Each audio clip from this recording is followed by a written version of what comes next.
Wondering how Australian mortgages work? Do you want to know how much you can borrow? In this video, we walk you through what you need to know when applying for a mortgage in Australia. Sophie is looking to buy a house in Australia. She's done her research online, but she's been overloaded with conflicting information and she really doesn't know where to start. So how do Australian mortgages work? Most loans in Australia are set up over a 30-year term. You have two choices. You can either choose a variable interest rate, where the interest rate will move up and down with the Reserve Bank, or you can choose a fixed interest rate, where you can lock it in for a set period of time. In Australia, most fixed rate loans are for a maximum of 5 years, although some lenders will allow you to fix for longer. Variable rate loans are a lot more flexible. They allow you to make extra repayments and to access the additional repayments that you've made. You may not be allowed to do this with a fixed rate loan. In the long term, variable interest rates usually stay between 4 and 10%. However, there's no guarantee that they'll stay in that range in the future. The great news is, if you have a variable interest rate, you can switch to a fixed interest rate at a later date, or you can increase your repayments so your loan will be paid off sooner.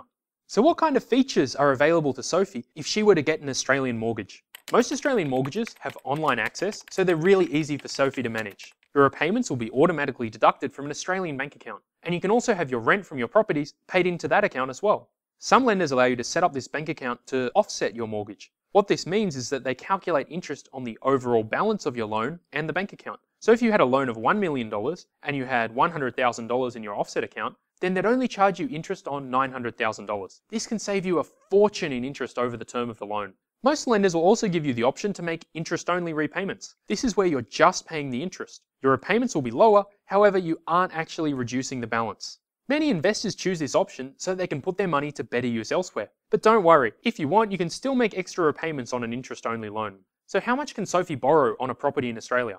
In most cases, it's easy to borrow up to 80% of the value of the property. However, in some cases, it's possible to borrow as much as 95% of the value of the property. For commercial properties, it's quite common for lenders to limit your loan to 60 or 70% of the property value. So does Sophie need to be an Australian citizen to qualify for a mortgage? No, foreign investors can get loans too. However, if you aren't an Australian citizen, you may be required to get approval from the Australian government. But don't worry, as long as you buy a property that meets their requirements, this isn't too difficult. So what are the Australian banks like? Unfortunately, you'll find banks in Australia are fairly disorganised compared to banks overseas, particularly if you come from the UK or United States. You need to be prepared for some delays and a few silly questions. If you know how their systems work though, they won't be a problem. So which lenders can help you? The home loan experts are mortgage brokers who specialise in helping foreign investors and Australian expats who are buying a property in Australia.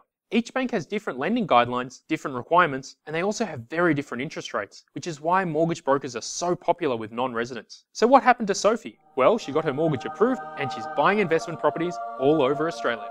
And you can too, by contacting us today.